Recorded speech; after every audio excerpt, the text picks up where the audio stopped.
Rasil untuk Islam yang satu. Assalamualaikum warahmatullahi wabarakatuh.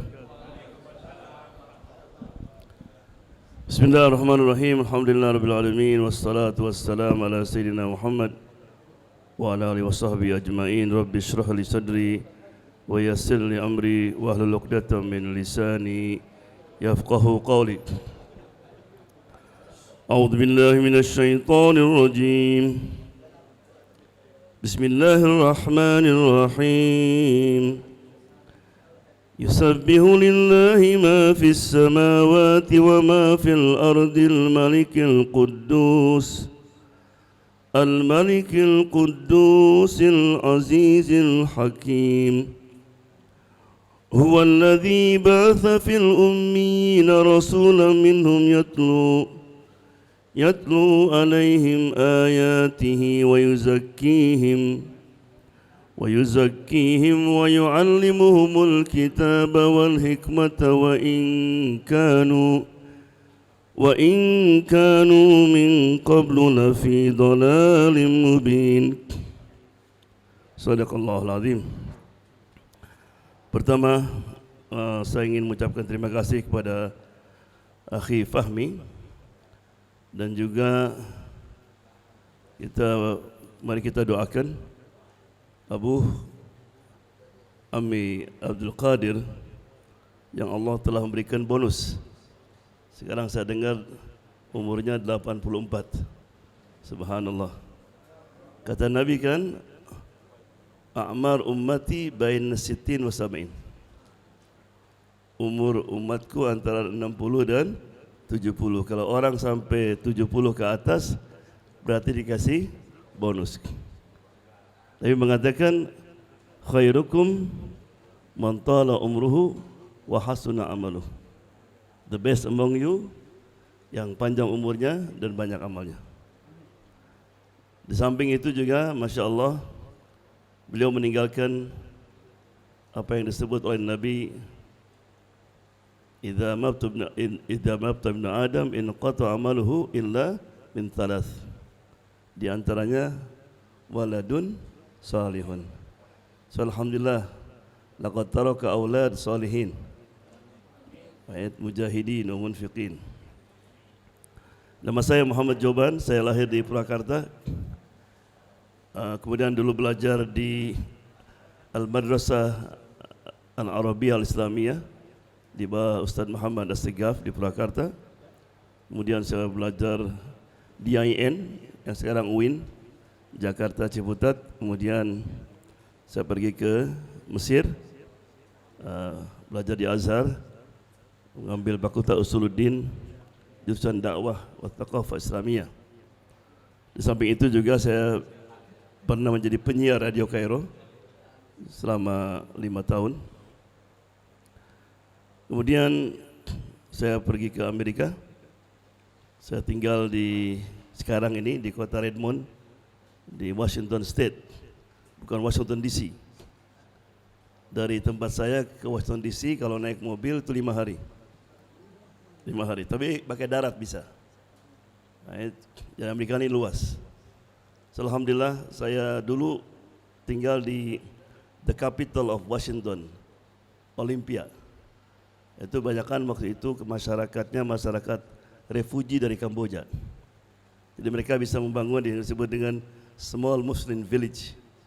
Masjid di tengah-tengah sekolah, di sekitarnya adalah rumah-rumah Muslim. Nah, sekarang ini kebanyakan adalah orang Muslim yang kerja di Amazon, Microsoft, dan Boeing. Alhamdulillah masjid yang kita bangun, seperti tadi saya bangga juga ke Masjid Abu Bakar Siddiq, pimpinan Fahmi, di mana masjid itu memang harus berfungsi, bukannya sebagai tempat ibadah, tapi tempat sosial, tempat untuk membangkitkan umat. Jadi masjid ini dibangun, alhamdulillah. Di dalam masjid itu ada lapangan basketball, pingpong, kemudian di depan ada lapangan bola, di dalam juga ada restoran, ada sekolah berapa tingkat. Karena 20% pemuda di Amerika, mungkin juga di sini, hanya 20% yang ke masjid, anak muda itu. Bagaimana untuk menarik anak muda itu? Jadi kalau kita misalnya, nak yuk kita ke masjid, kita salat di masjid, anak tuh malas. Nak yuk kita main basketball, yuk kita makan. Di mana? Di masjid. Jadi kita mesti membuat inisiatif bagaimana untuk menarik anak-anak. Ya. Kemudian malam ini saya akan mulai dengan sebuah kisah, yaitu pada tahun ke-6 Hijriah, Nabi Muhammad SAW mengirim surat dakwah kepada raja-raja di dunia ketika itu. Di antaranya adalah raja atau ketua kabilah Yamamah yang bernama Sumamah ibn Athal. Sumamah ini bukan hanya dia menolak surat Nabi Muhammad SAW, juga dia banyak membunuh kaum muslimin yang datang ke Yamamah. Malah dia berusaha juga untuk membunuh Rasulullah SAW. Sehingga oleh Allah, Rasulullah diumumkan, he is wanted, buronan. Jadi siapa saja yang ketemu Sumamah, itu halal darahnya. Suatu hari, ada pasukan kaum muslimin sedang patroli di perbatasan Madinah. Dia lihat ada orang badannya besar, dia menuju ke Mekah. Ditangkaplah orang itu, dan biasanya ditaruh di masjid, diikat. Dipanggil Rasulullah SAW, sahabat nggak tahu itu siapa. Kata Rasulullah, atadruna man huwa, katanya. Kamu tahu siapa itu? Gila, ada Sumamah. Ada Sumamah bin Athal. Ini orang wanted. Sahabat langsung bawa pedangnya. Jadi boleh bunuh ya? Gala. Kasih makan dia. Dikasih makan. Dia naik onta. Ontanya diperas, kasih minum dia. Setelah dia tenang, Rasulullah mengatakan, Ya Sumamah, madza tamlik? Apa yang kamu miliki? Qala ya Muhammad, in taqtul dza damin. Kalau kau bunuh saya, kau membunuh orang yang banyak darahnya. Artinya nanti akan ada orang datang menyerangmu, kaumku akan bunuh kamu. Wa in ta'fu, kalau kau memaafkan aku, ta'fu ala syakirin, kau maafkan orang yang bersyukur. Wa in turidu malan, kalau kamu ingin harta, faqul, katakan berapa? Kayak ini orang paling kaya. Rasulullah hanya senyum dan pergi. Besoknya dikasih makan, kasih susu. Ditanya lagi, pertanyaan yang sama. Dijawab dengan jawaban yang sama. 3 malam. Hari ketiga, kata Rasulullah, khallu sabilahu, bebaskan dia. Sahabat kaget. Ini orang membunuh utusan Rasulullah, membunuh sahabat banyak, sekarang saya bebaskan. Sumamah keluar, dia naik ontanya, pergi. Dia lihat ada kebun korma, di situ ada air. Dia mandi, dia bersihkan badannya, terus kembali. Qala ya Muhammad, asyhadu an la ilaha illallah wa annaka Rasulullah. Ya Muhammad, saya tahu mungkin engkau bertanya kenapa baru sekarang saya mengucapkan syahadat. Saya sengaja, karena saya tidak mau nanti orang bilang saya masuk Islam karena terpaksa, karena saya takut. Yang kedua, wallahi ya Muhammad, sebelum ini engkau adalah manusia yang paling saya benci. Sekarang adalah manusia yang paling saya cintai. Wallahi ya Muhammad, agamamu ini dulu adalah agama yang paling saya benci, dan sekarang adalah agama yang paling saya cintai. Ya Muhammad, saya banyak dosa. Saya membunuh utusanmu, membunuh banyak kaum muslimin. Apa yang bisa saya lakukan? Saya akan tebus. Qala la tathriba alaika al-yawm, al-islamu yahdimu ma qablahu. Islam itu menghapus apa yang lalu. Ini kata-kata ini bagi kita itu biasa saja. Tapi bagi orang Amerika, terutama inmate di penjara, kalau sudah syahadah, saya bilang, congratulations, you are like new baby now. Kamu seperti bayi lagi. You are zero. Kaget dia. Imam, are you sure? Oh betul? Dia, ya. Al-Islamu yahdimu ma, nangis dia. Karena mereka berpikir tentang dosa-dosa yang lalu itu bukan main kan? Tiba-tiba hapus semua.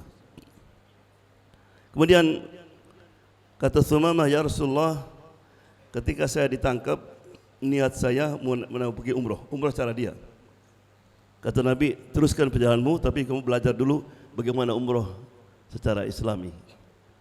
Maka dia belajar, pergi umroh, pergi ke Mekah, pakai ihram, masuk Ka'bah, labbaik Allahumma labbaik, labbaik la syarika lak labbaik. Orang Mekah kaget. So Thumamah is the first Muslim who perform umrah. Muslim yang pertama yang berani melakukan umrah secara Islam, terang-terangan. Orang Quraisy langsung bawa pedang membunuh dia. Di stop sama tokoh-tokoh Quraisy. Ada Utsama, Malikul Yamamah. Nanti kalau bunuh dia, kita kelaparan nanti. Karena salah satu sumber makanan gandum itu dari Yamamah untuk orang Quraisy. Selesai umrah, dibilang, hey, saya tidak akan kirim gandum lagi kepada kamu sampai kamu minta maaf kepada Muhammad SAW. Kamu mengusir dia dari sini. Subhanallah. Di stop, di boikot. Maka Abu Sufyan mengirim utusan ke Madinah. Ya Muhammad, kita ini saudara, orang Mekah kelaparan. Subhanallah. Orang yang mengusir, yang dulu membunuh Nabi Muhammad SAW, Rasulullah suruh Ali uktub, tulis surat ke Thumamah supaya dikirim lagi ke supply ke Mekah. The question is, pertanyaan sekarang, yang pertama adalah apa yang membuat Thumamah akhirnya masuk Islam? Akhlak Rasulullah SAW. Orang yang disebut wanted, membunuh utusan Nabi, membunuh kaum muslimin, oleh Rasulullah dimaafkan. Yang kedua, apa tujuan Nabi Muhammad SAW membiarkan Thumamah selama 3 hari di masjid? Untuk apa?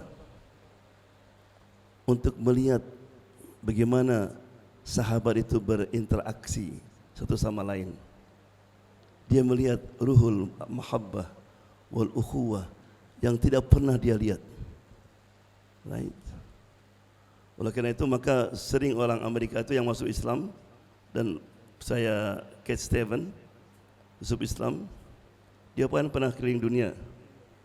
Well, alhamdulillah saya mengenal Islam sebelum tahu kaum muslimin. Karena orang seperti Thumamah 3 hari di masjid dia terpaut. Right? Nah kadang-kadang ada orang non-muslim datang ke Indonesia misalnya, ke negeri disebut negeri Islam atau ke Saudi Arabia, dia tidak melihat itu. Makanya berat untuk menerima Islam. Right? Ya, oleh karena itu maka ketika Nabi ditanya tentang ad-din, apa kata Nabi?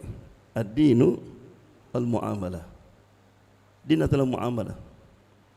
Saya tanya sekarang, berapa persen di dalam Quran ayat-ayat tentang ibadah dan tentang muamalah? Only 25% tentang ibadah. 75% Al-Quran isinya apa? Muamalah. Imam Bukhari, hadis Bukhari itu ada 20 jilid. Berapa jilid tentang ibadah? Hanya 3 jilid. The rest apa? Muamalah. Ya. Kemudian kalau ibadah kita nggak bisa dilakukan atau nggak sempurna, bisa dibayar dengan apa? Dengan muamalah. Ente nggak bisa puasa, Right? Nggak bisa puasa karena ada penyakit yang tidak akan sembuh, bayar dengan apa? Fidyah. Perempuan yang menghamil, fidyah. Nanti haji, kalau ente haji misalnya nggak bisa mabit, apa? Muamalah, potong kambing kan? Tapi kalau muamalahnya jelek, apakah ibadah bisa mengcover? Nggak bisa. Ketika Nabi ditanya, ya Rasulullah saya punya tetangga, Masya Allah, taqumul lail, dia rajin salat malamnya, rajin puasa Kamis, walakinnaha tu'zi jaroha, tapi dia menyakiti tetangganya. Apa kata Nabi? Oh nggak apa-apa, dia kan ibadahnya luar biasa. La hiya finnar, dia masuk neraka. Dakhalat imra'ah fi hirrah, ada perempuan kata Nabi masuk neraka kenapa? Karena kucing. Dia punya kucing yang tidak diberi makan dan tidak dibiarkan kucing itu makan. Saya bayangkan begini, dari di mana rahmahnya dia? Kan kucing kalau lapar gimana? Nangis kan? Wah dia salat Allah. Nah, oleh karena itu ibadah bisa ditunda untuk muamalah. Fahmi musalat dhuhur. Tiba-tiba tetangganya, Fahmi, walafu mobil anak nggak bisa jalan, istri anak mau melahirkan. Salat dulu nggak? Ya. Ditunda buat ibadah. Right? Kemudian Ibn Abbas pernah suatu hari dia lagi niat untuk i'tikaf di Masjidil Haram di depan Ka'bah. Tiba-tiba ada orang berbisik. Langsung bangun dia. Kata temannya, Ibn Abbas, ila aina tadhhab? Mau ke mana itu? Meninggalkan the best spot, tempat yang paling baik di 10 akhir Ramadan. Gol iya, karena ini ada orang yang perlu kepada saya. Wallahi saya pernah dengar hadis, kata Nabi, membantu meringankan beban seseorang lain itu lebih baik pada iktikaf di Masjid Haram sebulan. Tahu pahala iktikaf? Iktikaf semalam itu menjauhkan antara kita dan neraka seperti jauhnya antara timur dan barat. Tapi membantu orang yang perlu itu lebih lagi. Kita kadang-kadang mau salat ya, habis salat Isya mau salat sunat. Ada orang, ya akhi stanna, ana salat sunat dulu. Enggak paham dia. Mungkin habis sunat dia enggak perlu lagi. Nah, pertanyaan kedua, why Islam is the fastest growing religion in America? Kenapa Islam adalah agama yang paling pesat penyebarannya di Amerika Serikat? Right. Ada beberapa faktor. Yang pertama adalah faktor Al-Quran.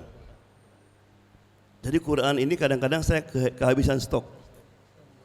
Terutama setelah peristiwa, setiap ada peristiwa yang secara zahir sifatnya negatif, kayak peristiwa 9/11, peristiwa perang Irak sebagainya, itu justru membuat orang Amerika penasaran. Dulu sebelum peristiwa September 11, itu kalau ada pengumuman, ada pengajian di masjid, kita bilangnya Islam 101, jarang yang datang. Sekarang sejak itu, masjid saya ini hampir tiap hari ada orang yang visit. Dari church, dari gereja, dari sinagog, dari sekolah. Kadang-kadang kita mesti dikasih waktu. Banyak sekali orang yang ingin tahu tentang Islam. Malah zaman sekarang ini, zaman Donald Trump, this is the worst. Keadaan yang paling buruk bagi umat Islam. Gitu kan, dengan ucapannya, dengan serangannya, dia pernah kan melarang Muslim untuk datang ke Amerika. Right? Ada orang masuk Islam, dia nulis di Twitter, I thank to Mr. Trump, katanya. Saya terima kasih kepada Mr. Trump karena dialah saya masuk Islam. Ada lagi penyiar radio itu diikuti oleh jutaan orang Amerika. namanya Rush Limbaugh. Bukan main dia jelekan Islamnya. Tiap hari radionya. Ada orang telepon, "Hey, Rush, thank you," katanya. "Terima kasih." "Why?" "Because of you I become Muslim." Karena ente saya masuk Islam. Kalau kita kembali kepada sejarah Nabi Muhammad dulu, yang memperkenalkan Islam itu siapa? Non-Muslim. Ketika Nabi mulai dakwah secara terbuka, itu orang Mekah panik. Karena Muhammad ini orangnya handsome, tampan. Kalau ngomong seperti mutiara, gitu kan. Ini bahaya ini.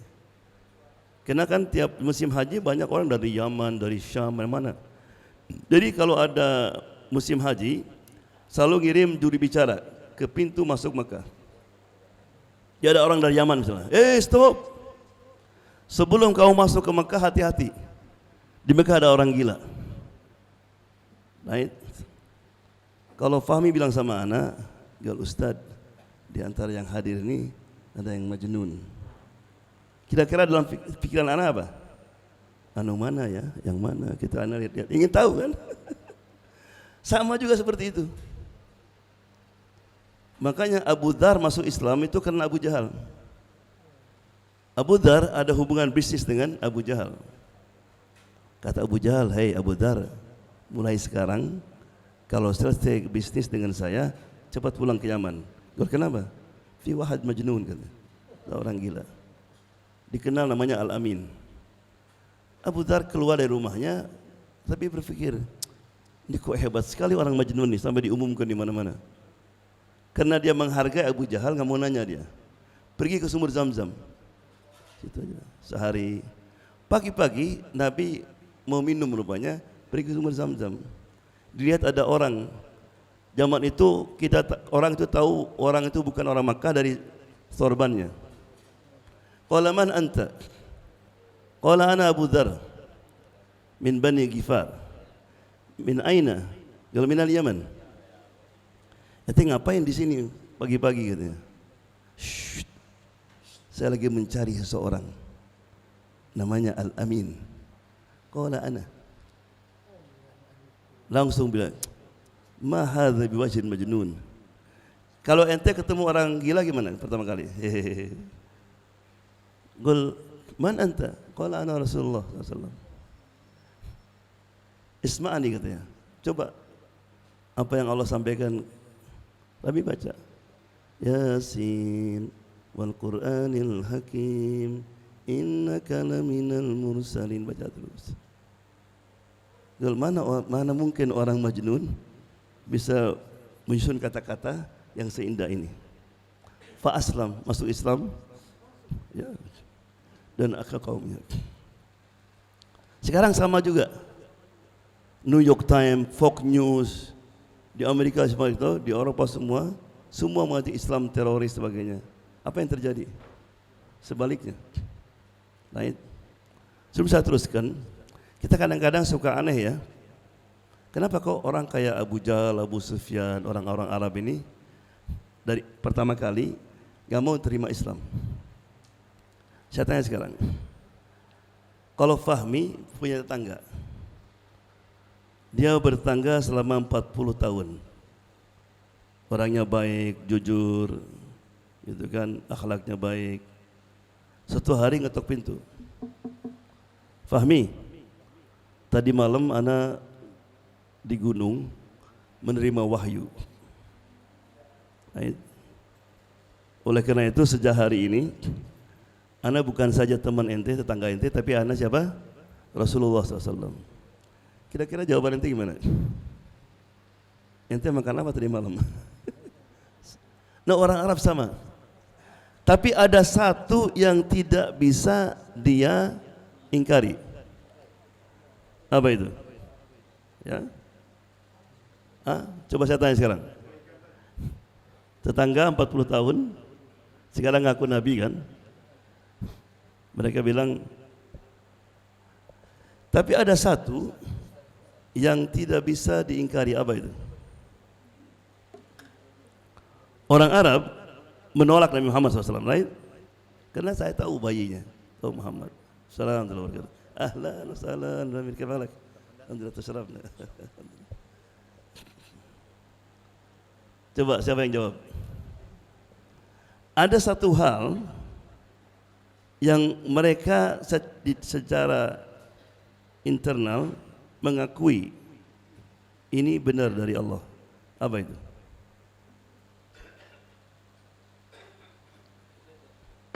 Hah? Mereka tahu Muhammad nggak pernah bohong, tapi ngaku Nabi tiba-tiba berat atau terima? Apa itu? Bahasa Al-Quran. Bahasa Al-Quran, kena tahu bahasa Muhammad.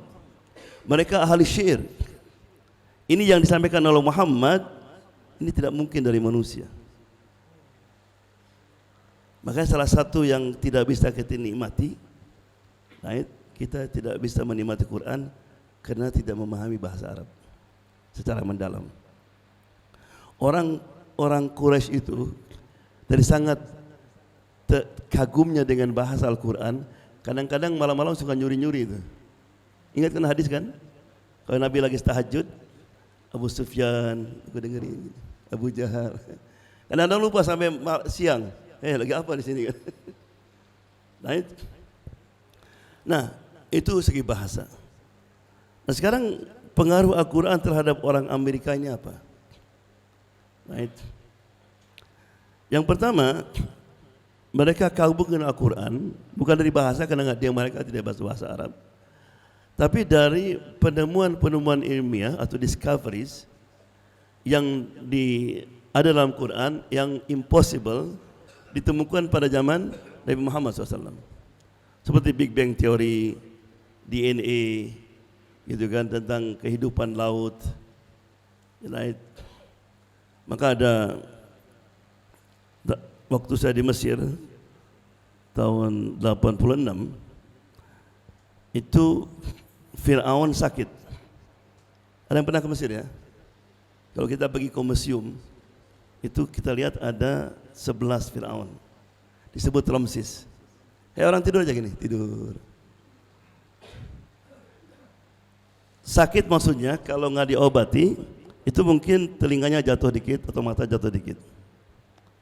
Orang Mesir belum punya ahlinya, jadi dipanggil orang Prancis.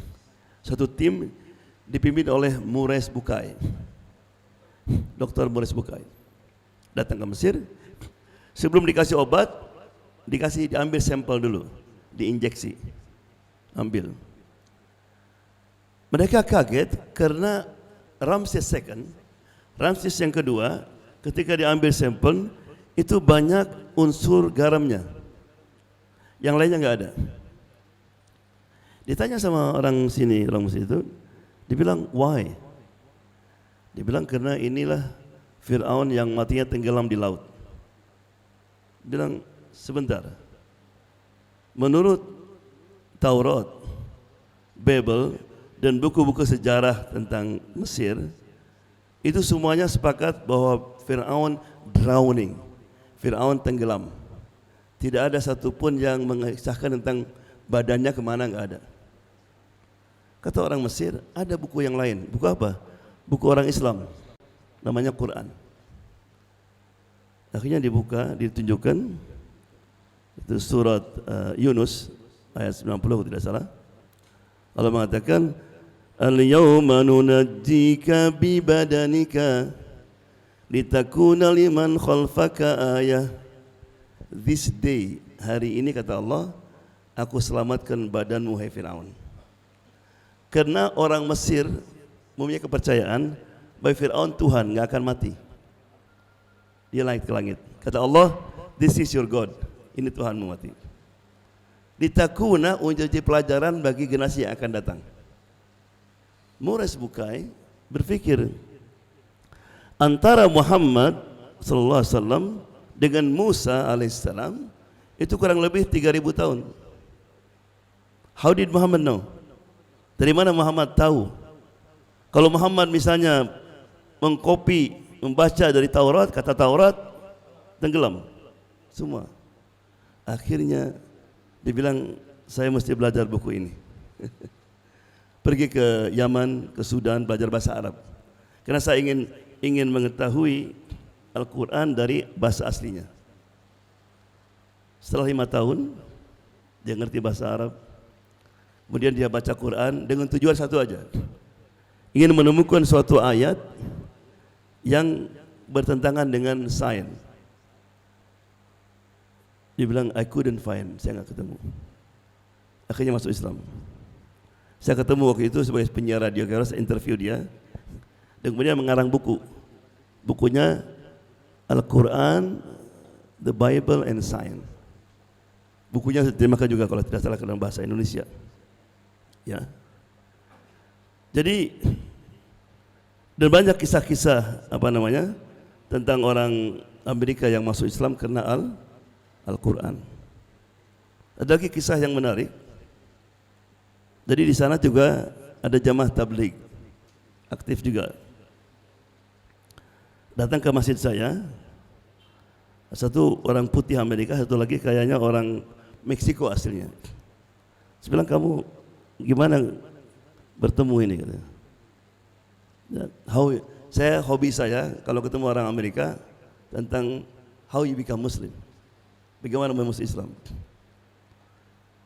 Kata namanya Carlos, because of this man, ada orang Muslim aslinya orang Pakistan. Gimana kisahnya? Jadi waktu itu dia masih orang nakal lah. Satu hari teman saya ini ngajak ke rumah orang Pakistan ini. Untuk apa? Untuk minum sabu-sabu, ganja, kokain waktu itu. Fly. Kata orang Pakistan ini, hey Carlos, saya dengar ente ini senang baca katanya. Gua lihat, look, saya punya buku ini. Sudah 20 tahun nggak pernah saya baca. Apa itu? Al-Quran. Wow. Udah pulang ke rumah dia asal buka aja baca. Waktu sampai ayat Al-Fatihah, Iyyaka na'budu wa iyyaka nasta'in. You alone we worship and you alone we ask for help. Dia bilang, saya membaca Bible nggak pernah ada ayat seperti ini. Sampai ke Suratul Baqarah sampai kata Alif Lam Mim Dzalikal Kitabu La Raiba Fi. This is the book, there is no doubt in it. Tidak ada keraguan. Dia bilang, saya kadang-kadang baca Bible ragu. Saya mau coba sekarang. Akhirnya selama 6 bulan dia baca Quran, terjemahannya. Tujuannya apa? Mencari satu ayat yang buat dia ragu. Akhirnya ketemu. Dulu Bible di sini, sekarang Bible turun, Quran naik. Dia bilang, saya mau masuk Islam sekarang. Tapi gimana caranya? Belum tahu dia. Nggak mungkin datang orang Pakistan tadi. Karena orang Pakistan ini sudah nggak praktis, nggak salat. Zaman itu masih belum ada internet, jadi dia buka namanya buku Yellow Page. Di situ ada buku alamat-alamat semua. Ditemukanlah alamat masjid. Masjid Umar Khattab di Los Angeles. Pas hari Jumat, mau parkir sulit. Dia bilang, wah nggak jadi saya ini. Alhamdulillah ada spot. Kemudian dia lihat, kena masjid penuh, orang sampai salat di luar. Dan pas sujud lagi. Kaget dia. Pemandangan sujud ini membuat dia teringat dengan Bible. Di Matius ada sebuah ayat yang maksudnya, nyembahlah Allah sampai dahimu penuh dengan debu. Saya belum nggak pernah paham ayat ini. Apa habis salat kita? Kan mereka salat berdiri kan? Nyanyi. Apa habis salat begini? Oh, maksudnya ini kali ini. Akhirnya dia masuk ke dalam, ketemu dengan imam, dia berdialog, belajar Islam. Setelah 3 bulan, dia masuk Islam. Waktu temannya Carlos pergi lagi ke orang Pakistan ini untuk minum ganja, Si orang Pakistan tanya, "Hey man, where's Carlos?" katanya. "Mana Carlos?" "Oh, he's crazy," katanya. "Dia gila sekarang," katanya. Dia bilang, "No more drug, it's haram," katanya. Nangis orang Pakistan itu. Ya Allah, itu Quran bersama saya 20 tahun, nggak ada pengaruhnya. Carlos baru beberapa bulan. Akhirnya orang Pakistan tobat. Makanya ketemu dengan saya di Jamaah Tabligh itu. Itu banyak orang Indonesia, orang Arab, aslamu fi Amerika. Masuk Islam lagi di Amerika Serikat. Karena mereka melihat suatu kontras kenyataan dalam hidup ini. Dan itu faktor pertama, faktor Al-Quran. Nah, kita bisa lihat di YouTube bagaimana orang Amerika masuk Islam karena Al-Quran ini. Saya bisa teruskan. Itu untuk kita ya.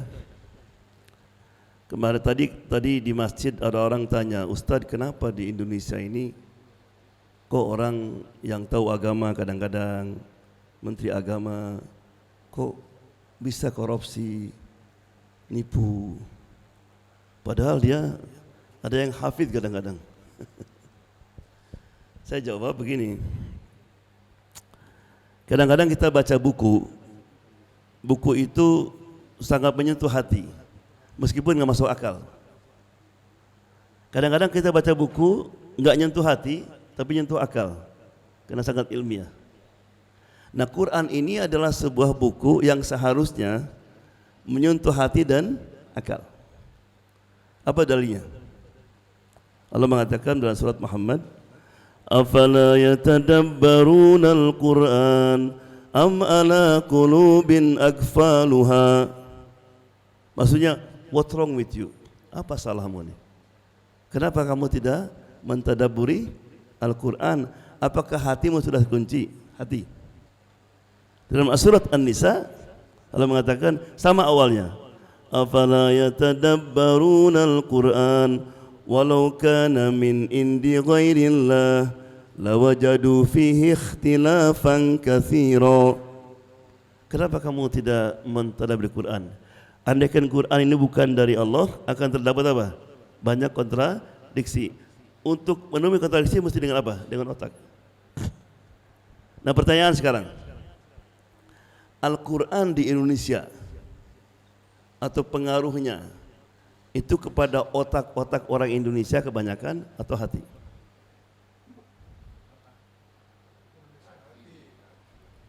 Hah?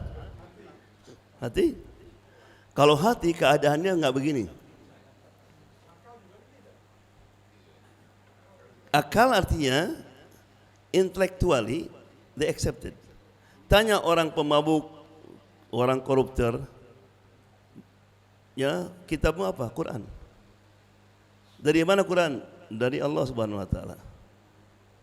Secara otak nerima. Tapi tidak menyentuh hati. Betul enggak? Contoh, di Dallas dulu seorang guru di SMA menyuruh muridnya untuk membuat tentang tulisan tentang bahaya rokok. Bahaya apa? Rokok.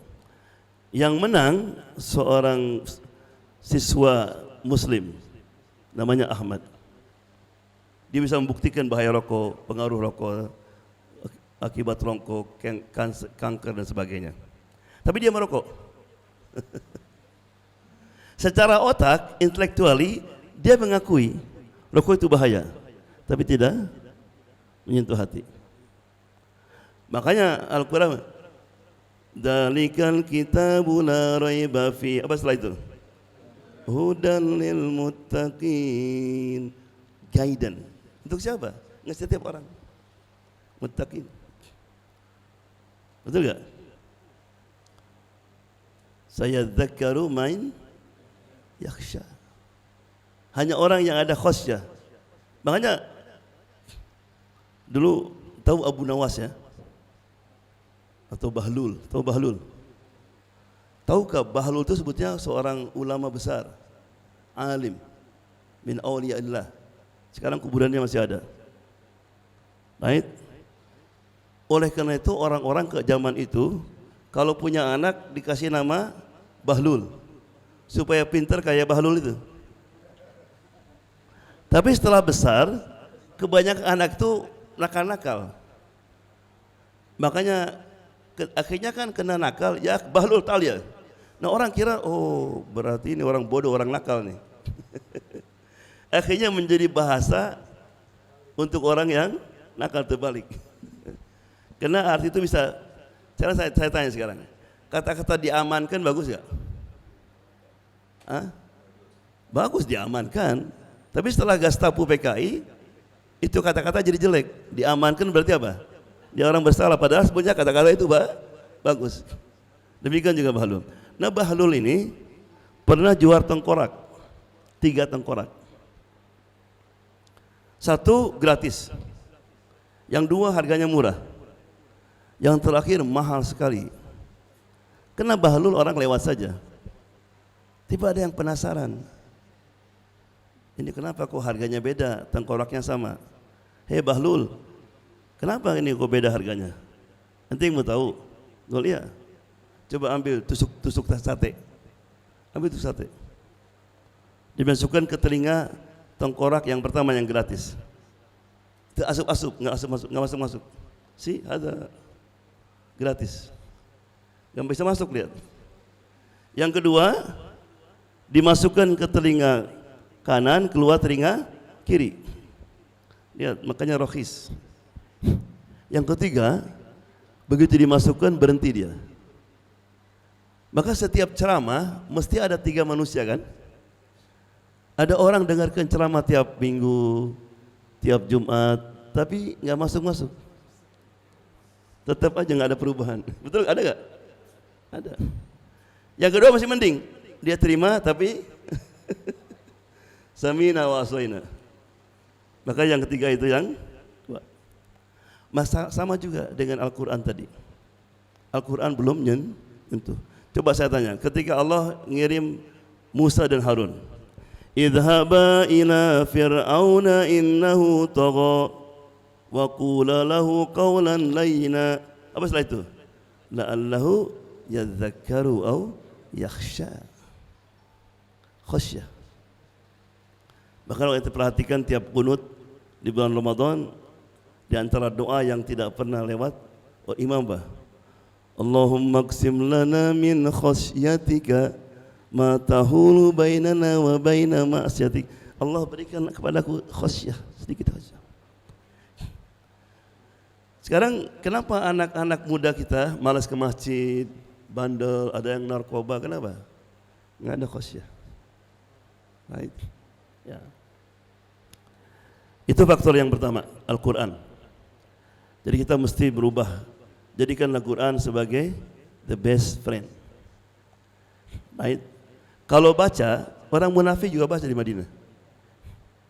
Right? Apa kata Allah? Liyadabbaru ayatihi, untuk tadabbur. Right? Kalau seorang bos ngirim email kepada pegawainya, besoknya ketemu, sudah terima email saya? Oh udah Pak. Ngerti enggak? Enggak. Ya Allah, ada Quran email dari Allah Subhanahu wa Ta'ala. Kenapa tidak berusaha untuk memahaminya? Dan sekarang enggak ada alasan. Ada tafsir, ada YouTube, apa saja. Lain. Yang kedua yang membuat Islam itu agama yang terpesat adalah karena kondisi sosial di Amerika. Sangat buruk sekali. Secara umum, Amerika dunia barat ini seperti rumah sakit. Rumah sakit biasa gedungnya gimana? Bagus, mewah. Yang tinggal siapa? Orang sakit. Banyak inmate di penjara masuk Islam, di antaranya karena mereka dulu drug dealer, tukang jual narkoba. Saya tanya, who's your customer? Siapa pembelinya? Dia bilang politician, anggota kongres, lawyer, dokter sendiri, guru. Kena. Dan sekarang ini ada fenomena di Amerika ini yang kawin itu kurang. jarang orang kawin. Karena bilang it's boring katanya, bosan. Satu perempuan terus selama hidup. Dan kalaupun kawin, kamu punya anak, pusing katanya. Makanya kenapa Donald Trump sekarang mati-matian, right, untuk mencegah semua orang yang masuk dari Amerika Latin, dari Meksiko, dari Asia, Afrika, kecuali dari Eropa, yang orang kulit putih. Karena di tahun 20 tahun yang akan datang, itu jumlah kulit putih, right, itu akan berkurang, dan jumlah disebut the color, artinya orang yang non putih akan lebih. Nah, ini bahaya bagi dia, maka mati-matian. Itu kan. Malah sekarang ini mereka lebih senang memelihara apa? Pet. Kayak anjing, kelinci itu. Jadi pernah ada kisah seorang muslim dari India dapat kerjaan di Microsoft. Ada hari perkenalan. Masing-masing anak dia, my name John, David. Kemudian dia bilang, saya punya anak 2, anak 1, sebagainya. Nah, orang dia ditanya, how many kids you have? Dia bilang 6. 6? Anak nanti kelinci katanya. Rabbit is rabbit katanya. Rupanya anak-anak yang mereka sebut itu bukan anak manusia. Binatang, jadi anjing, itu anak dia. Begitu. Nah, malah pernah Dr. Yasir diundang ke gereja. Kita sering diundang ke gereja untuk ceramah Islam 101. Habis ceramah kata pastor, ini ada anggota gereja yang baru kehilangan anaknya. Karena Dr. Yasir ini dia psikologis. Dia mau konsultasi. Datang suami istri menangis, ya, kemudian cerita tentang anaknya itu. Anak saya ganteng, kita sering main-main ke park sebagainya. Hampir setengah jam. Naik, kemudian dilihatkan fotonya. Ini foto anak saya katanya. Tahu apa? Chihuahua, anjing yang lucu itu. Astagfirullah. Chihuahua. Sadaqah Rasulullah. Rasulullah pernah bersabda, di antara tanda-tanda akhir zaman, nanti orang akan lebih suka memelihara pet, binatang, daripada anaknya sendiri. Sekarang terjadi. Nah, keadaan yang seperti ini, mereka mencari guidance, mencari sesuatu, maka ditemukanlah Islam. Jadi Islam itu adalah sebagai solusi for their problems. Jadi makanya mereka setelah menemui Islam itu kayak kaget, kayak menemukan sesuatu yang selama ini mereka cari, ketenangan dan sebagainya. Dia diakui oleh mereka. Ya. Faktor yang terakhir, mengapa Islam ini menjadi agama yang paling pesat adalah karena alhamdulillah kebanyakan orang Amerika kalau sudah masuk Islam itu dari ujung rambut ke ujung kaki muslim, kebanyakan. Jadi mereka melihat Islam itu dalam kehidupan mereka, dari akhlak mereka. Right? Ada orang muslim dulu datang ke Amerika, kena anak muda dia, terpengaruh oleh lingkungan, akhirnya dia jadi sesat. Enggak salat lagi, enggak puasa, punya girlfriend, minum, akhirnya kawin, punya anak 3. Suatu hari ada undangan. Kebetulan di undangan itu ada orang yang ceramah sampai menyentuh hatinya. Akhirnya nangis dia tobat. Dia kembali salat lagi, puasa lagi, ke masjid. Kemudian dia ingin membawa istrinya untuk ikut dia masuk Islam. Tapi selalu bertengkar. Malah tambah benci istrinya. Akhirnya bingung dia, punya anak 3, ibunya Kristen. Pergi kepada seorang ustadz. Kata ustadz, jangan ngomong tentang Islam kepada istrimu. Gimana ya ustadz? Anda punya anak 3 katanya. Bilang, belajar sirah Nabi Muhammad SAW. How to be good husband. Bagaimana menjadi seorang suami yang baik. Alhamdulillah dia nurut. Selama 3 tahun nggak pernah ngomong tentang Islam. But he show her Islam. Suatu hari lagi habis salat maghrib, Assalamualaikum warahmatullah, Assalamualaikum warahmatullah. Tidak ada perempuan salat di belakangnya. Kaget dia. Lihat istrinya. I said, you? I said, yes. Why? Dia bilang, selama 3 bulan kamu adalah manusia yang berbeda. Subhanallah. Gak pernah ngomong kotor, gak pernah mencaci. Dan saya yakin ini pasti agama ini baik untuk aku dan anak-anakku. Akhlak. Right? Oleh karena itu maka kalau kita kembali kepada sejarah Nabi Muhammad SAW, sejarah sahabat, tabi'in, kebanyakan orang masuk Islam kenapa? Akhlak. Saya tanya sekarang, berapa biji khutbah Nabi yang tertulis dalam hadis Bukhari Muslim? Berapa? Khutbah Nabi 10, 11. Nabi itu kalau ngomong nggak panjang.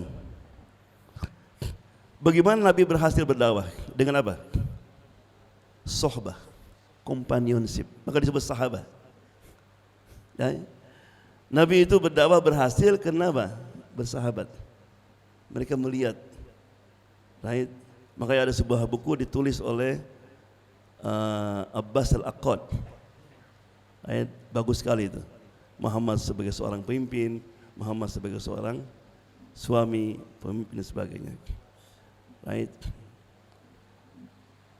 Sebagai kesimpulan, apa inti akhlak yang baik itu? Ada 3, kata Abdullah bin Mubarak. Ya, kaful adha, wahtimalul adha, wabadul adha.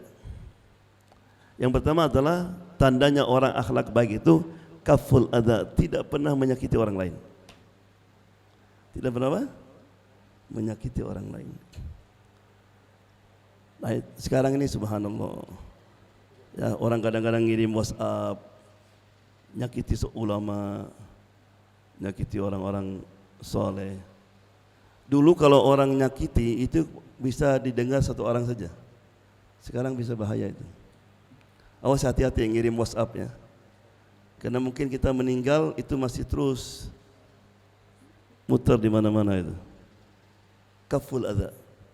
Usahakan dalam hidup ini kita jangan sampai apa? Menyakiti, termasuk istri kita. Khairukum li ahli. Yang paling baik di antara kamu adalah yang paling baik kepada istrinya. Ada sebuah hadis yang aneh. Sahabat nanya kepada Rasulullah, kepada Aisyah tentang akhlak Nabi. Aneh gak? Aneh, karena sahabat tahu akhlak Nabi kan? Kenapa nanya Aisyah? Karena ingin tahu apakah Nabi ini manusia yang sama ketika di luar dan ketika di rumah. Karena banyak suami kalau di luar di masjid seperti super muslim, di rumah kayak serigala. Betul gak? Makanya Aisyah ketika ditanya, kaifa kana yu'amilu zaujati, bagaimana dia menggauli istrinya, bakat. Dia nangis. Qalat kana alyanan nas. He was very gentle, very soft. He's the best husband. Maaf ya, kalau kita ingin tahu kita ini suami yang baik atau tidak, kita mesti nunggu sampai kita meninggal. Kemudian ada orang tanya kepada istri kita, kalau istri kita menangis, ya Allah, suami yang baik, ya, I miss him, saya rindu sama dia. Berarti kita suami yang baik. Tapi kalau kita sudah meninggal, orang tanya istri kita, kata istri kita, oh, I wish he died long time ago. Andaikan dia mati sudah dari zaman dulu. Karena istri itu adalah, ya. Demikian juga pada muslim non muslim. Orang, makanya Nabi Muhammad SAW tidak pernah menyakiti meskipun non muslim. Saya tanya sekarang, kenapa di akhir-akhir banyak anaknya Abu Jahal, anaknya orang-orang yang dulu musuh Nabi masuk Islam? Kenapa coba? Kenapa? Karena Nabi tidak pernah menyakiti bapak-bapak mereka. Makanya ketika suatu hari kata Nabi, jangan menjelek-jelekkan Abu Jahal. Kenapa? Karena Ikrimah masuk Islam. Nah, itu satu. Yang kedua, ihtimalul adza. Tanda orang punya akhlak yang baik, kalau dia diganggu, disakiti, dia sabar. Ihtimal, bisa nahan dia. Itu. Orang ngirim WhatsApp, nyerang dia, nyakiti dia, dia senyum saja. Nah, itu akhlak Rasulullah SAW. Istrinya Abu Lahab pernah bayar anak-anak kecil untuk manggil Nabi dengan panggilan apa? Ya Muzammam. Muhammad artinya yang paha terpuji, Muzammam sebaliknya. Jadi kalau Nabi datang, Muzammam pergi, gitu aja. Sahabat marah, ya Rasulullah, kita mesti berbuat sesuatu. Enggak, kenapa? Dia manggil kamu Muzammam. Nabi senyum. Saya kira mereka panggil orang lain, karena nama saya Muhammad. Subhanallah. Idfa billati hiya ahsan. Nabi pernah punya tetangga, orang Yahudi, tinggal di atas. Dia ingin Muhammad pergi. Tiap hari gimana? Cuci pakaian, terus hasil cuciannya, airnya itu diperas, jatuhkan ke kepala Nabi. Saya tanya, kalau kita tinggal di tingkat bawah, ada orang nyirami kita gimana? Hey man, oh, gila lu, gitu. Nabi jalan aja, hampir tiap hari. Setelah 3 minggu, pernah 2 hari nggak kena kecepatan air, nggak ada hujan. Nabi tanya kepada sahabatnya, gimana tetangga saya Yahudi itu? Don't worry katanya, dia sakit. Biasanya orang gimana? Kalau orang tiap hari nyakiti dia, sekarang dia sakit, kira-kira ngomongnya apa? Mudah-mudahan modar ya. Nabi langsung pulang, nyuruh Fatimah suruh masak. Untuk apa? Ya masak aja. Fatimah masak sop. Naik ke atas, orang Yahudi lagi nih. Nabi menaruh tangan kirinya di bawah kepalanya, disuapin sama Nabi. Subhanallah. Setelah dia merasa tenang, anta Muhammad, apakah engkau Muhammad? Gol ya. Yang saya sirami tiap hari, gol ya. Asyhadu an la ilaha illallah wa asyhadu anna Muhammadar Rasulullah. Ya, subhanallah. Yang terakhir adalah ubadul ada. Jadi tanda orang akhlak yang baik, apa yang pertama tadi? Kaful adza, apa artinya? Berusaha tidak menyakiti siapapun, meskipun binatang. Yang kedua apa? Sabar ketika disakiti.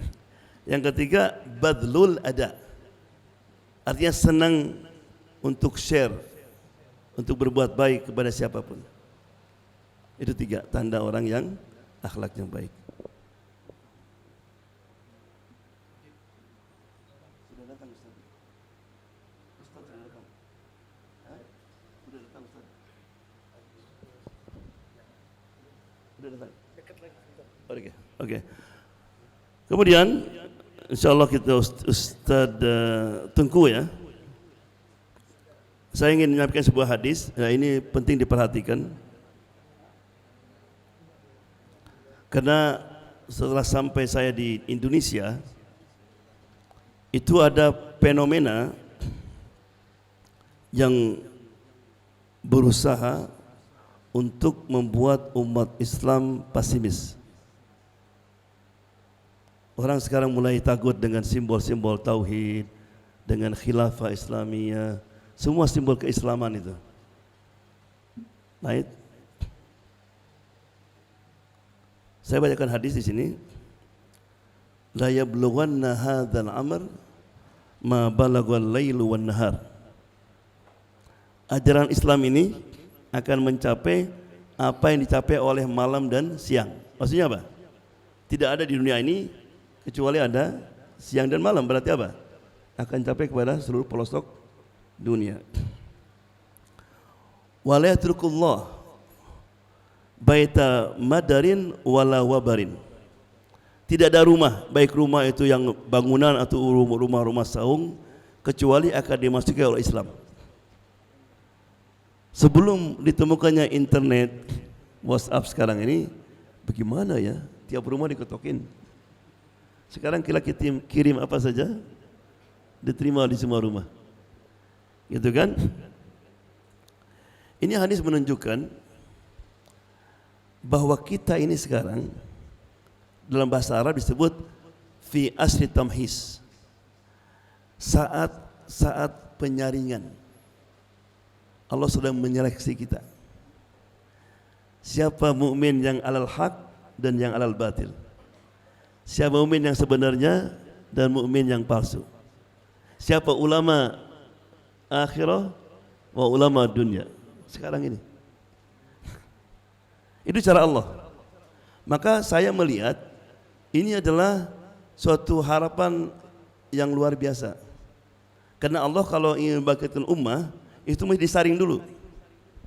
Talut ketika memimpin pasukannya untuk melawan Jalut, Gilead, itu kata Talut, kamu nanti akan bertemu dengan sungai. Kalau sampai di sungai itu jangan mandi dan jangan minum kecuali dengan segumpal satu tangan begini saja. Ghurfatan biyadi. Khalas. Saya coba bayangkan Bapak sekarang naik kuda panas tengah padang pasir, udah berapa lama tiba-tiba lihat air, gimana? Ngejebur semua. Maka kata Allah, illa qalilam minhum, hanya sedikit saja yang taat kepada perintah Talut. Tapi itu yang diperlukan. Itulah penyaringan tujuannya Allah. Karena lebih baik sekarang disaring daripada nanti ketika berhadapan dengan musuh. Karena kalau berhadapan dengan musuh, ini orang yang kader pun akan ikut nanti. Itu cara Allah SWT. Jadi sekarang ini kita lagi tamhis, lagi diuji. Makanya setiap surah ada tujuannya. Apa tujuan surat Al-Fatihah? Ringkasan Al-Quran. Al-Fatihah apa? Ringkasan Al-Quran. Dengan membaca Al-Fatihah berarti apa? Kita membaca seluruh Al-Quran. Al-Quran ada 3 subjek kan? Apa itu? Akidah, ibadah, dan akhlak. Dari mulai Alhamdulillahirabbil alamin sampai Maliki yaumiddin itu adalah akidah. Rabbul alamin, Rahmanur Rahim, Maliki yaumiddin. Iyyaka na'budu wa iyyaka nasta'in, apa itu? Ibadah. Ihdinas siratal mustaqim, akhlak, muamalah. Suratul Baqarah apa tujuannya? Engkau adalah khalifahku di bumi ini. Maka setelah itu apa? Perintah, larangan, dan seterusnya. Right? Nah, surat Al-A'raf apa tujuannya itu? As-sira, pertarungan antara dengan hak dan batil akan terus. Apa? Pertarungan antara hak dan batil sampai hari kiamat tidak akan stop. Maka kalau kita baca surat Al-A'raf dimulai dengan apa? Pertarungan antara Adam dan iblis, Nuh dan kaumnya, dan seterusnya. Ya. Nah, ketika antara hak dan batil ini terus bertarung, nanti hari kiamat Allah akan panggil kita. Right? Where do you stand? Kamu berpihak kemana?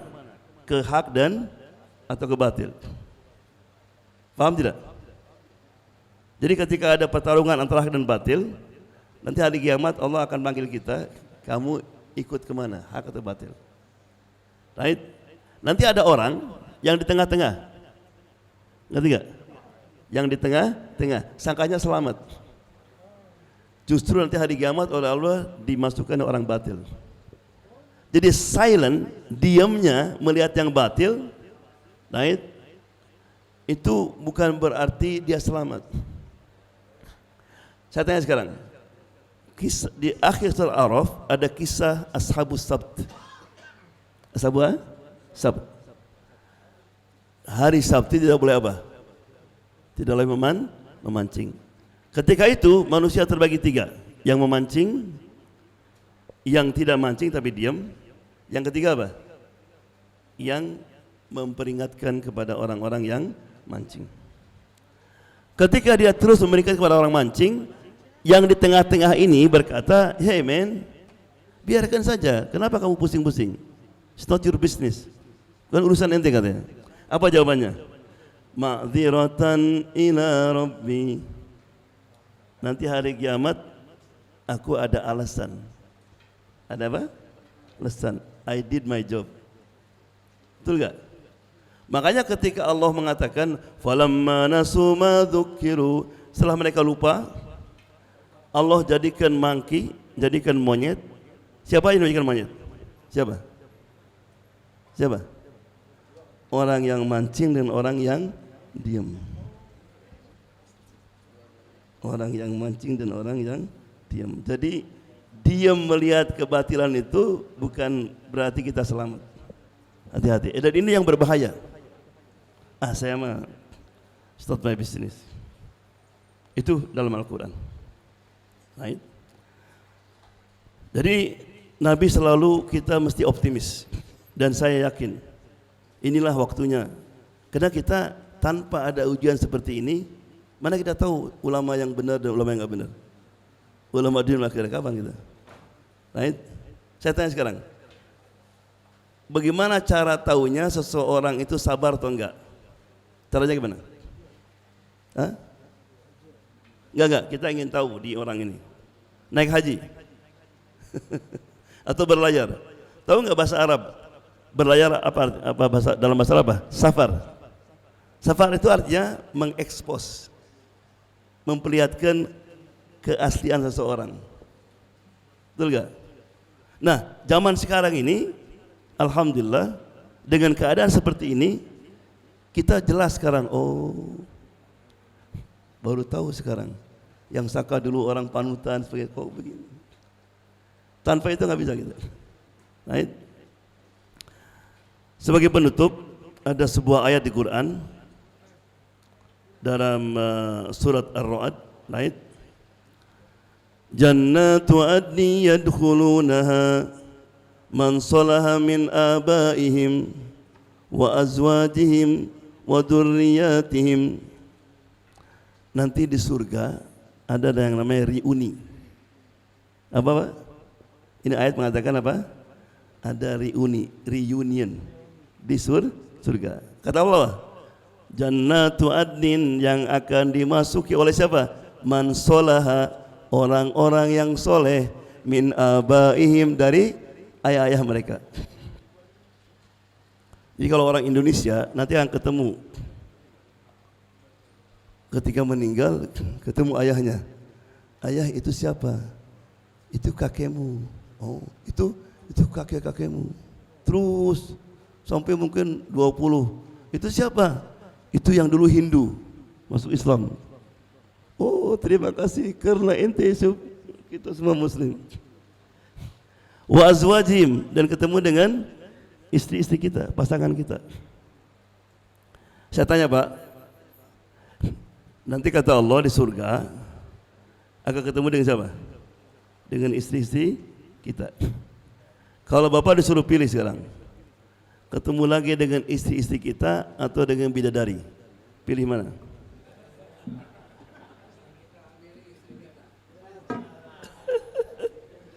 Setiap ceramah jawabannya bidadari gitu. Kebanyakan. Makanya dulu ada orang Mesir, ada orang Mesir punya istri cerewetnya bukan main. Hidupnya pusing terus kena istrinya. Anda bilang, kata orang, sudah cerai saja katanya. Yaki, kalau anak cerai nanti ada orang yang kesian. Dia kawin lagi, orang itu menderita. Biar anak menderita sendiri katanya. Tapi waktu dia meninggal di kuburan, dia bawa 2 orang jadi saksi. Tolik, dicerai. Loh, kenapa dicerai sekarang? Karena anak takut. Dalam Quran kan hum wa azwajuhum. Nanti di surga akan ketemu lagi dengan istri. Anak nggak mau yang ini.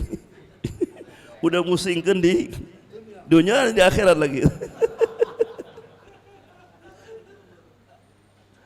Tapi tahu gak, nanti di hari kiamat, di surga insya Allah, ketika kita dikelilingi oleh bidadari-bidadari, tiba-tiba ada perempuan cantiknya luar biasa, melebihi kecantikan semua yang ada di situ. Dan kita akan kaget, "Girl, itu siapa?" "Itu adalah istrimu." Bisa namanya Inem. "Inem, ini kamu?" "Inna ansha'nahunna insya'a faja'alnahunna abkara urban atroba." Kita orang akan lupa semua bidadari itu. Right? Karena perempuan nanti di surga itu umurnya kembali 18-19. Right? Demikian juga istri. Nanti dia dikelilingi oleh wildan. Kemudian ketemu dengan seorang yang ganteng luar biasa, lebih ganteng dari Yusuf alaihissalam. Siapa itu? Suaminya. Kemudian wa dzurriyyatihim, dia akan ketemu dengan anak dan cucunya. Fahmi misalnya, setelah dia meninggal, kan dia punya anak, dia nggak tahu waktu kawin. Ditanya, "Nak, ini siapa?" "Ini cucu ayah, cucu abah dulu. Ini cucu-cucu.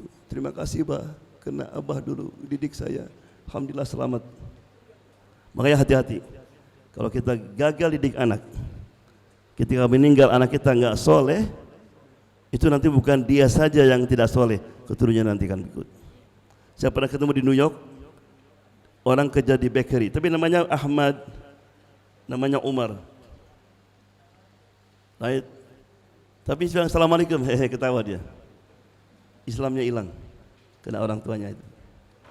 Nah, pertanyaan sekarang, bagaimana supaya kita bisa reuni di surga nanti? Ada 3 insyaallah sebagai penutup. Yang pertama Allah jawab di surat An-Najm. Walladzina amanu wattaba'athum dzurriyyatum biimanin alhaqna bihim dzurriyyatahum. Orang yang beriman diikuti dengan keluarga yang beriman. Seorang suami bangun subuh, bangunkan istrinya, salat jamaah, ke masjid. Nanti akan ditemukan nanti. Nah, itu yang pertama. Yang kedua adalah istiqamah. Innal ladzina qalu rabbuna Allah tsumma istaqamu. Disiplin, istiqamah.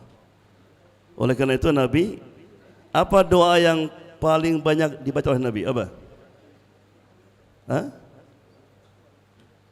Ya muqallibal qulub, tsabbit qalbi ala dinik. Dan yang terakhir, meninggal dalam keadaan apa? Husnul khatimah. Nabi terima baca, Allahumma inna nas'aluka husnal khatimah. Baik.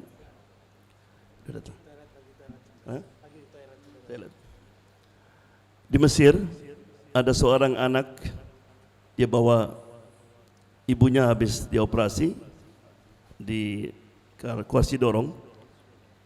Dia bilang, "Bu, tunggu sini ya, saya mau bayar." Pergilah dia. Rupanya si ibu ini dalam sakaratul maut. Alhamdulillah ada 3 anak muda Mesir disamperinya. Bu bilang, "La ilaha illallah Muhammadur Rasulullah." Alhamdulillah. La ilaha illallah Muhammadur Rasulullah. Meninggal dia. Anaknya datang. "Hah? Kenapa ibu saya?" "Innalillahi wa inna ilaihi rajiun," kata anak 3 itu. "Hah? Kafartumuha," katanya. "Kamu jadikan dia kafir." Rupanya si ibu itu Kristen. 70 tahun dia menyembah Yesus. Oleh Allah kasih husnul khatimah. Makanya jangan menghukum seseorang sampai kamu tahu bagaimana akhir hidupnya. Ada muadzin di Baghdad dulu, 20 tahun muadzin dia. Suatu hari lagi azan, hayya 'alas shalah, lihat perempuan cantik di balkon. Langsung jatuh cinta. Langsung turun dia, disamperinya, mau kawin sama dia. "Kalau kamu nggak bisa," katanya. "Kenapa?" "Saya Kristen." "I don't care." Masuk Kristen. Malam itu dia mabok, mati. Baik. Makanya apa doa Nabi Yusuf? "Tawaffani musliman wa alhiqni bis sholihin." Nabi, tawaffani musliman, ya Allah, matikan aku sebagai seorang muslim. Takut. walhiqni bis solihin. Temukan aku dengan orang-orang yang soleh. Right? Makanya hati-hati kita. Jangan sampai meninggal dalam keadaan su'ul khatimah. Syekh Hashim pernah cerita, dia diundang satu masjid di Jeddah, lagi salat Jumat, iyyaka na'budu wa iyyaka nasta'in. Tubuk, ada orang jatuh. Habis salat lagi dikerumuni, rupanya orang meninggal. Dibawa ke rumah sakit, kata dokter dia meninggal ketika jatuh itu. Dibilang, saya ingin mandikan dia. Mandikan, dilihat mukanya senyum, tangannya gini. Digiring nggak bisa. Kemudian dia tanya kepada keluarganya, ini amalannya apa ini? Dia beruntung meninggal di masjid. Dibilang 2. Dibilang dia termasuk ummarul masjid. Kata kakaknya, ini saya kadang-kadang iri sama adik saya. Sibuk-sibuknya, kalau dengar azan dia ke masjid. Yang kedua, karena baktinya kepada ibunya. Ayah saya meninggal ketika masih kecil. Ini adik saya sebelum kerja mesti ke ibunya. Dia yang ngurus semuanya. Dari mulai anduknya, dari mulai sabunnya, semua sama dia. Birrul walidin. Subhanallah. Makanya Ibn Abbas ketika ibunya meninggal, dia nangis luar biasa. Kalau pertama, babul jannah magful. Karena pintu surga sudah tertutup. Kalau kita masih ada orang tua, ambil kesempatan. Di Amerika ada seorang datang sama saya, Gol Imam, dipanggilnya Imam. Ibu saya kena stroke 4 tahun yang lalu. Tapi saya gembira katanya. Kalau kenapa? Inilah saat-saat yang saya nanti-nantikan. Saya ingin membalas jasanya ibu saya. Subhanallah. Ada seorang sahabat datang dengan bangga. Ya Rasulullah, saya ingin berjihad bersamamu. Saya tinggalkan kedua orang tua saya. Mereka enggak mau saya pergi ke sini. Mereka menangis. Apa kata Nabi? Go back. Pulang kepada kedua orang tuamu. Seperti kamu membuat mereka nangis, buat mereka ketawa sekarang. Jadi oleh karena itu maka